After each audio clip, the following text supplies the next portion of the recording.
Assalamualaikum. Welcome friends.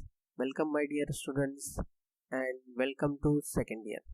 ये video में हम देखेंगे हमारे सेकेंड ईयर का जो सब्जेक्ट है थर्ड सेमेस्टर का, जिसका नाम है ECN, electric circuits and networks. तो ये नाम से ही हमको समझ में आ रहा है कि भाई ये सब्जेक्ट में दो चीज़ों का कॉम्बिनेशन है। इलेक्ट्रिक सर्किट्स भी इसमें हमको पढ़ना है और इलेक्ट्रिक नेटवर्क्स भी हमको इसमें पढ़ना है। ये सब्जेक्ट का एब्रिविएशन है ECN। या क्लास का कोड EJ3 है। एकेडमिक ईयर कौन सा चल रहा है 2020-21, अभी जो एकेडमिक ईयर स्टार्ट होगा।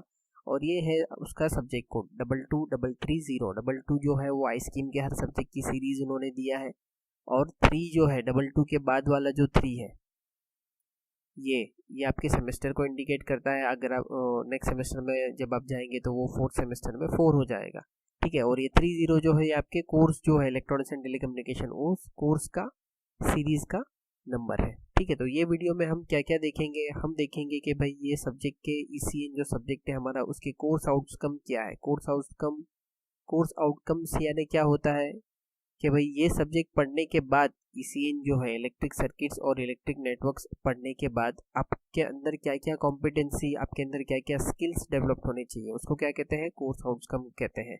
हर चीज़ का आउटकम होता है ना, पानी पीते हैं तो प्यास बुझती है, उसी तरीके से सब्जेक्ट पढ़ने के बाद हमको क्या मिला तो उसको कहते हैं कोर्स आउटकम्स, ठीक है। नेक्स्ट जो है वो टीचिंग एंड एग्जामिनेशन स्कीम, कि भाई ये कौन सा चैप्टर है, कितने चैप्टर है, कौन सा चैप्टर कितने मार्क्स का है, एग्जाम किस तरीके से होगा, प्रैक्टिकल एग्जाम कैसा होगा, थ्योरी एग्जाम कैसा होगा। और लास्ट में रिसोर्सेस, यानी ये सब्जेक्ट्स के लिए हमको कौन से बुक्स यूज करना है, ठीक है। ये उसके 5 चैप्टर जो है उनके नाम, उनको कितना आवर्स MSBT ने अलोकेट किया है और वो वेटेज कितना है, उनका चैप्टर वाइज मार्क्स कितना है। टोटल 70 मार्क्स का है। 70-30 का जो आई स्कीम का पैटर्न है वैसा ही। वीकली इसको 3 आवर्स दिया है, मतलब टोटल 16 वीक्स का जो आइडियल हमारा जो रहता है MSBT का पैटर्न पर सेमेस्टर का, तो उसके हिसाब से कितना हो जाएगा 16 इंटू 3, तो कितना हो जाएगा 48 आवर्स। पहला जो चैप्टर है वो है single phase AC circuit. Second जो है resonance in series and parallel circuit. ये जो सिंगल फेज AC सर्किट है जो आपने सेकंड सेमेस्टर में जो सब्जेक्ट पढ़ा है इलेक्ट्रिकल का, उसी का कंटिन्यूएशन का थोड़ा सा पार्ट है, ठीक है। RL series circuit, RL parallel circuit, RC series circuit, RC parallel circuit, RLC series circuit, RLC parallel circuit, और उनके जो इंपॉर्टेंट टर्मिनोलॉजीज है उसकी डेफिनेशन वगैरह है इसमें फर्स्ट चैप्टर में, और उसके न्यूमेरिकल्स है, ठीक है। सबसे इम्पोर्टेंट चीज़ आप ये ध्यान में रखिए कि ये सब्जेक्ट जो है वो न्यूमेरिकल ओरिएंटेड है और इसमें थ्योरी भी है। यानी कोई फॉर एग्जांपल कोई एक टॉपिक है, जैसे कि ये टॉपिक है आपका सीरीज और resonance in series RLC circuit, ठीक है। सेकंड चैप्टर का जो नाम है ना, resonance in series RLC circuit, तो उसके अंदर पहला टॉपिक यही है कि भाई resonance in series RLC circuit. तो इसका थ्योरी भी वो पूछ सकता है और उसके ऊपर न्यूमेरिकल भी पूछ सकता है, ठीक है। न्यूमेरिकल और थ्योरी का जो कंटेंट है, जो वेटेज है, उसका एक रेशियो वो लोग मेंटेन करते हैं। ज़्यादातर ये न्यूमेरिकल ओरिएंटेड है, कभी कभी थ्योरी भी आता है, कभी कभी दोनों सेम रहता है, दोनों 50-50% का वेटेज में रहता है, कभी न्यूमेरिकल थोड़े ज़्यादा रहते हैं।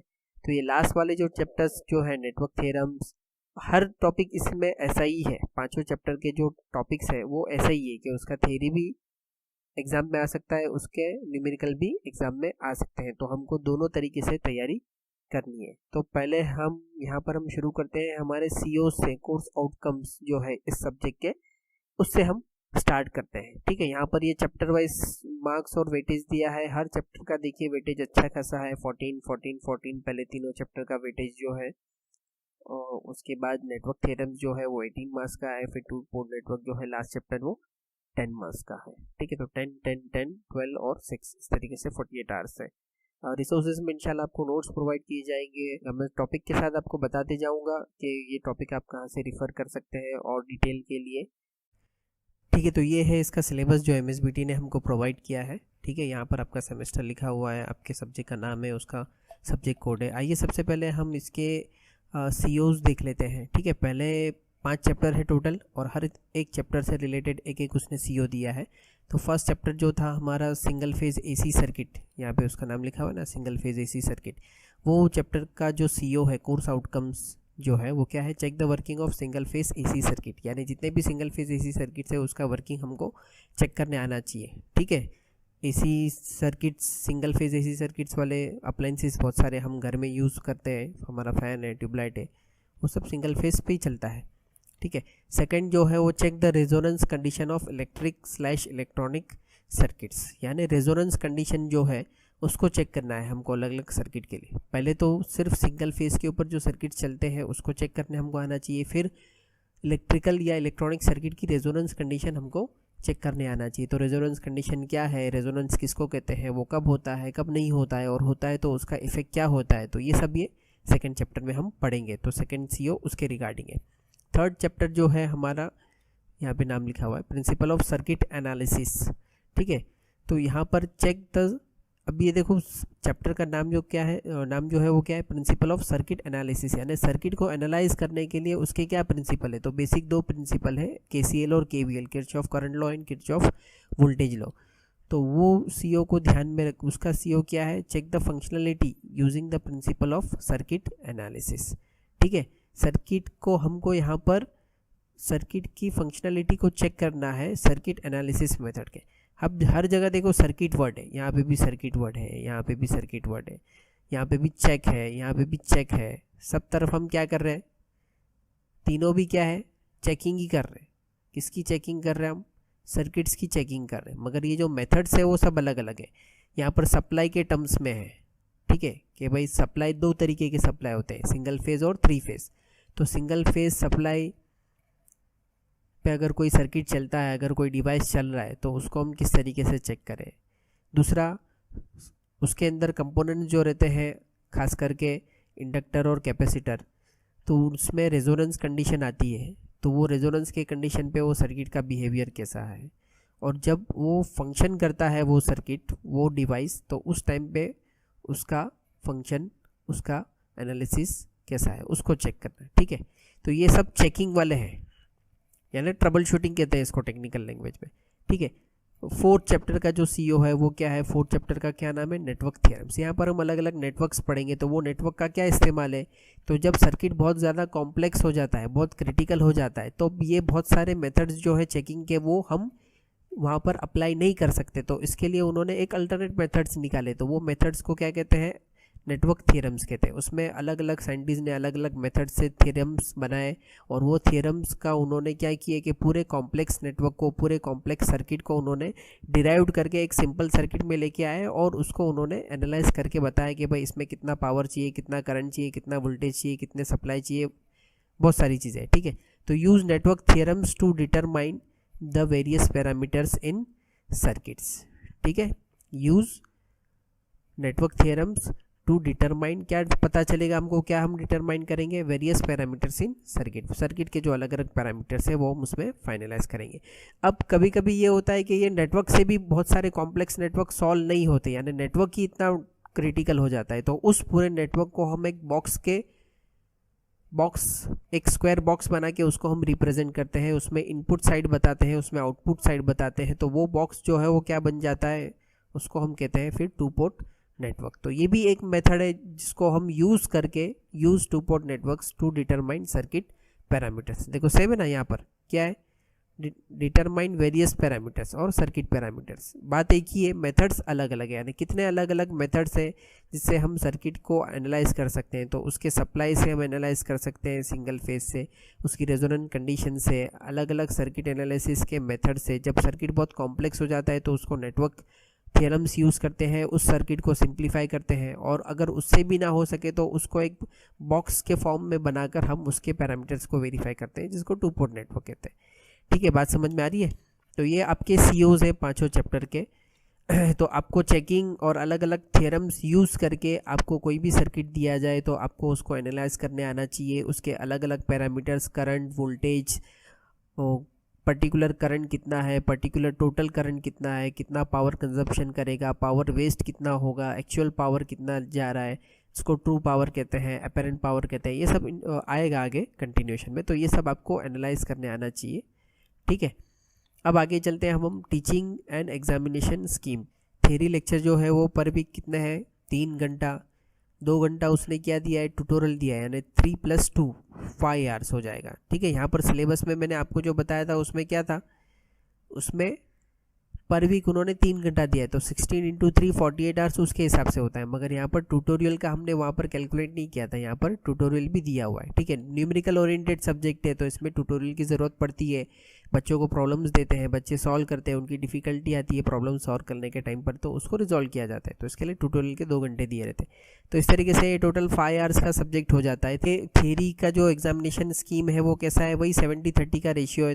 3 घंटे का उसका पेपर रहेगा 70 मार्क्स का, जिसमें से मिनिमम 20 आपको निकालना है। और थ्योरी का जो पीए है, प्रोग्रेसिव असेसमेंट जो है थ्योरी का पीए, वो 30 मार्क्स का, ये आपको पता है, जिसमें से 20 मार्क्स जो है वो आपके PTT1 PTT2 का जो एवरेज रहेगा वो, और 10 मार्क्स जो है वो आपके माइक्रो प्रोजेक्ट के रहेंगे। ये आपका जो माइक्रो प्रोजेक्ट है उसके रहेंगे। तो इस तरीके से ये 100 मार्क्स हो गए, 100 में से ये 40 होना चाहिए, ठीक है। यहाँ पर 30 में से मिनिमम 0 दिया है, मगर यहाँ पर आपको मिनिमम 12 तो आने ही चाहिए, तभी ये 12 और 28 क्या होंगे, 40 होंगे। अब प्रैक्टिकल इसका 25 मार्क्स का इंटरनल प्रैक्टिकल है, मिनिमम 10 उसमें से पास होना चाहिए, ठीक है। एंड सेमेस्टर एग्जामिनेशन ESE, ये एंड सेमेस्टर एग्जामिनेशन थ्योरी का है, ये एंड सेमेस्टर एग्जामिनेशन प्रैक्टिकल का है। यानी पूरा आपका सेमेस्टर ख़त्म होने पर इसका जो प्रैक्टिकल का एग्जामिनेशन जो है वो किस तरीके से होगा। पीए जो है ये आपका प्रोग्रेसिव असेसमेंट, यानी आपके मैनुअल के मार्क्स है, किसके, मैनुअल्स के। जैसा जैसा प्रैक्टिकल होते रहता है आप उसको कंप्लीट करके चेक कराते रहते हैं, तो 25 में से जो आपको मार्क्स मिलते हैं उनका क्राइटेरिया दिया हुआ रहता है ऑलरेडी मैनुअल के अंदर, और यहाँ पे सिलेबस में भी दिया है कि कंप्लीशन, आपको नॉलेज कितना है, आपको प्लॉट करने आया कि नहीं, आपको परफॉर्म करने आया कि नहीं, वगैरह वगैरह। तो टोटल ये हो गया 50 मार्क्स, ठीक है। तो ये 100 मार्क्स और ये 50 मार्क्स, तो 150 मार्क्स का सब्जेक्ट है, जिसमें से ये 50 और ये 30 यानी 80 मार्क्स इंटरनल है, और ये 70 मार्क्स जो है वो मेन जो बोर्ड का जो पेपर आएगा वो है। 1, 2 और 3 कॉलम है, ठीक है। यहाँ पर यूनिट का नाम दिया है, नंबर दिया है, फर्स्ट यूनिट है उसका नाम दिया है, यहाँ पे उसके टॉपिक्स दिया है, ठीक है, कि भाई इसके कॉग्निटिव डोमेन, ठीक है, यानी compare the AC response in the given type of series and parallel circuit, ठीक है। अब ये क्या है, ये आउटकम है, ये क्या है, ये आउटकम है। एक्चुअल कंटेंट जो हमको पढ़ना है वो क्या है, टॉपिक जो है वो ये पढ़ना है, ये टॉपिक पढ़ना है हमको। ये चैप्टर का ये पहला टॉपिक है 1.1 के series AC circuits, RL series circuit, RC and RLC series circuit, उसका इम्पीडेंस, उसका रिएक्टेंस, उसका फेजर डायग्राम, उसका impedance triangle, power factor, active power क्या है, अपरेंट पावर क्या है, रिएक्टिव पावर क्या है, और पावर ट्रायंगल क्या है। तो ये 1, 2 और ये 3 सर्किट है, RL, RC और RLC, तीनों भी सीरीज में रहेगा, और इन तीनों सर्किट की ये सब चीज़ें हमको पढ़ना है, ठीक है। तो उसी तरीके से फिर हमको पैरेलल का भी पढ़ना है, ठीक है। और ये कुछ डेफिनेशंस दिए हुए हैं, एडमिटेंस वगैरह के डेफिनेशन जो है वो क्या है।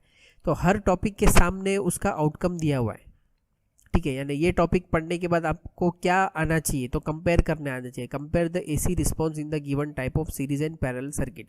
ये 3 सीरीज सर्किट दिया है, उसी तरीके से 3 पैरेलल सर्किट भी दिया है, 3 सीरीज सर्किट दिया है, उसी तरीके से 3 पैरेलल सर्किट भी दिया है। ये parallel AC circuit, resistance in parallel with pure inductance and capacitance, and series combination of resistance inductance and parallel with capacitance, ठीक है। तो रेजिस्टेंस पैरेलल रहेगा किसके साथ, इंडक्टर के साथ और कैपेसिटर के साथ, यानी RL और RC पैरेलल सर्किट हो गया, और सीरीज कॉम्बिनेशन रहेगा RL का, और उसके पैरेलल में क्या रहेगा, कैपेसिटर रहेगा। तो ये तीसरा सर्किट हो गया। तो इसमें आपको कंपेयर करने आना चाहिए, ठीक है। फिर सेकंड क्या बोल रहा है वो, explain with sketch the phasor diagram of the given AC circuit. आपको कोई भी AC सर्किट दे दे सीरीज या पैरेलल का, तो आपको उसका फेजर डायग्राम ड्रॉ करने आना चाहिए कि करंट लैगिंग है, लीडिंग है, क्या है। उसका पावर आपको कैलकुलेट करने आना चाहिए, यानी न्यूमेरिकल भी जो पूछेगा उसमें आपको ज़्यादातर हो सकता है कि पावर कैलकुलेशन वाला पॉइंट ज़्यादा पूछे। तो पावर कैलकुलेट करने के लिए पहले इंपीडेंस निकालना पड़ता है, करंट निकालना पड़ता है, वोल्टेज निकालना पड़ता है। अब उसमें कुछ चीज़ें गिवन रहेगी, कुछ चीज़ें आपको कैलकुलेट करके निकालना रहेगा, ठीक है। तो calculate active, reactive power, apparent power, power factor, ये सब आपको निकालना। तो क्वेश्चन जो है वो इसमें से बनता है, ये ना यूनिट आउटकम्स, ये हमको पढ़ना है, ये हमको क्या करना है, पढ़ना है, और क्वेश्चन जो है वो इसके ऊपर से बनता है, ठीक है। कैलकुलेट, डिटरमाइन, ये जो हमारा क्वेश्चन है, ठीक है। तो हमको ये पढ़ने के बाद इस टाइप का अगर कोई क्वेश्चन सामने रखे तो हमको वो आना चाहिए। तो ये 5 चैप्टर में इसी तरीके से दिया हुआ है, उसको आप ध्यान से पढ़िए, हर चैप्टर वाइज जैसा जैसा हमारे चैप्टर का कंप्लीट होते हैं वो हिसाब से, ठीक है। और लास्ट में रेफरेंस बुक के नाम दिए हुए हैं, एक बार मैं आपको बता देता हूँ। माइक्रो प्रोजेक्ट की लिस्ट दी हुई है, ये रेफरेंस बुक के नाम दिए हुए हैं। बेसिक इलेक्ट्रिकल इंजीनियरिंग ये मित्तल का बुक है, और ये a text book of electrical technology volume 1। Volume 1 में आपको मैक्सिमम सिलेबस मिल जाएगा BL थरेजा का। एस चंद पब्लिकेशन का इंडियन स्टूडेंट्स और इंडियन टीचर्स के लिए ये बेस्ट बुक है, ये भी रिफ़र कर सकते हैं अगर आपको कंफर्टेबल लगता है तो। और लैंग्वेज के एतबार से और न्यूमेरिकल्स के एतबार से ये बुक बहुत अच्छा है। ये डिग्री में भी यूज़ होता है, डिप्लोमा में भी यूज़ होता है, ठीक है। बहुत पुराना बुक है, a text book of electrical technology volume 1। याद रखिए इसके 2 है, वॉल्यूम 1 एंड वॉल्यूम 2। हमको वॉल्यूम 1 ही रिफ़र करना है। गूगल के ऊपर आपको ईजिली उसका PDF, कलर बुक का जो PDF है वो आपको एकदम नीट एंड क्लीन अवेलेबल है, आपको मिल जाएगा आप सर्च करेंगे तो, ठीक है। तो ये वीडियो में इतना ही। इंशाल्लाह नेक्स्ट वीडियो में हम स्टार्ट करेंगे हमारा पहला chapter, single phase AC circuit.